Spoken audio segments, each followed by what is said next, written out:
दे सलामी इस तिरंगे को जिससे तेरी शान है, सिर हमेशा ऊंचा रखना जब तक दिल में जान है। साथियों, 15 अगस्त 2024 को हम सब 78वां स्वतंत्रता दिवस मना रहे हैं। तो सबसे पहले आप सभी को इस 78वें स्वतंत्रता दिवस की हार्दिक बधाई व शुभकामनाएं। और विशेषकर यह स्वतंत्रता दिवस उन महान वीरों को, उन महापुरुषों को समर्पित करता हूं जिन्होंने हमारे देश को आज़ाद कराने के लिए अपने खून का कतरा कतरा बहा दिया था। और उन अमर वीरों को हमारा कोटि कोटि प्रणाम।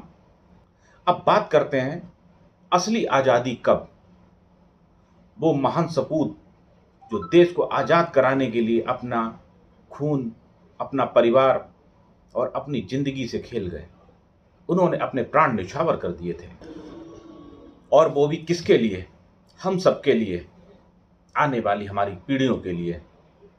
और आज हम और आप क्या कर रहे हैं? एक दूसरे का गला काट रहे हैं। समाज में एक रूपता नहीं है, एक दूसरे के प्रति जहर घुला हुआ है।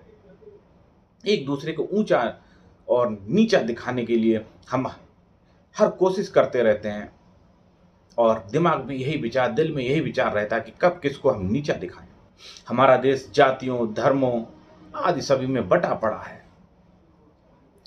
हर जाति धर्म अपने आप को श्रेष्ठ साबित करने में लगा हुआ है और इसी श्रेष्ठ साबित करने में एक दूसरे से लड़े जा रहे हैं, एक दूसरे को काट रहे हैं, एक दूसरे को मार रहे हैं, एक दूसरे को गाली दे रहे हैं। भाई भाई का नहीं रह गया, बाप बेटे का नहीं रह गया। कोई यादव, कोई ठाकुर, कोई पंडित, कोई बनिया, कोई जाटव, हिंदू, मुस्लिम, मंदिर, मस्जिद, इन सब में उलझ कर रह गए हैं। इसके अलावा हम अपनी रोजमर्रा की जिंदगी, रोजमर्रा की जरूरतों को हम भूल गए हैं कि कब हमें क्या जरूरत है। हमारे घर में राशन की जरूरत है, नहीं है, राशन कैसे आएगा, रोजगार कैसे मिलेगा, स्वास्थ्य सुविधाएं कैसे बढ़ेंगी, शिक्षा कैसे मिलेगी, इन सब पे हमारा कोई विचार नहीं है, ना ही हम सोचते हैं। आज की राजनीति में हम उलझ कर रह गए हैं। पूरे देश में, प्रदेश में, गली मोहल्लों में आदि जगह पे क्या सुनने को मिलता है? कभी कहीं हत्या हो गई, बलात्कार हो गया, लूट मारपीट, देश भावना, इन सब का बोलबाला है। सुबह उठो तो यही खबरें मिलती हैं कि 6 साल बच्चे का रेप हो गया, किसी महिला के साथ में गैंग रेप हो गया, किसी छात्रा को पकड़ लिया कॉलेज में ही, उसके साथ गैंग रेप हो गया।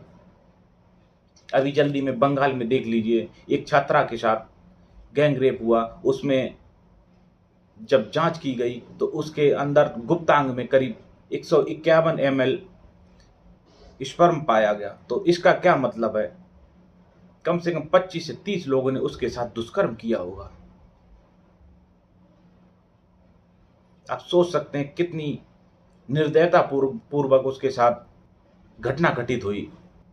कब ऐसी मानसिकता खत्म होगी? क्या इसीलिए हमारे पूर्वज, हमारे महापुरुष देश को आजाद करा के गए हैं? क्या यही आजादी है? क्या आप इसी को असली आजादी समझते हैं? हुड़दंग को असली आजादी समझते हैं? अरे भाई, देश आजाद हुआ है तो उसका जश्न मनाओ, हर दिन त्योहार मनाओ, हर जात के लोगों का, हर जात, हर धर्म का सम्मान करो।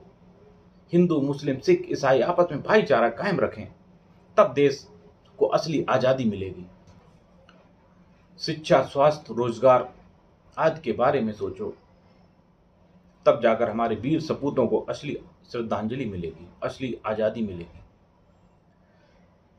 हमारे देशवासियों से यही गुजारिश है, अपील है कि देश को एकता अखंडता के सूत्र में पिरोकर रखें और आपस में कोई भी भेदभाव ना रखें, एक दूसरे की मदद करें। कोई भी समस्या है तो आपस में मिल बैठकर उस समस्या को सुलझा लें।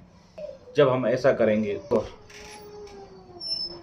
तब असली आज़ादी मिलेगी। तो साथियों, एक बार फिर से स्वतंत्रता दिवस की हार्दिक बधाई और शुभकामनाएं। इसी के साथ आप सभी को जय हिंद, जय भारत।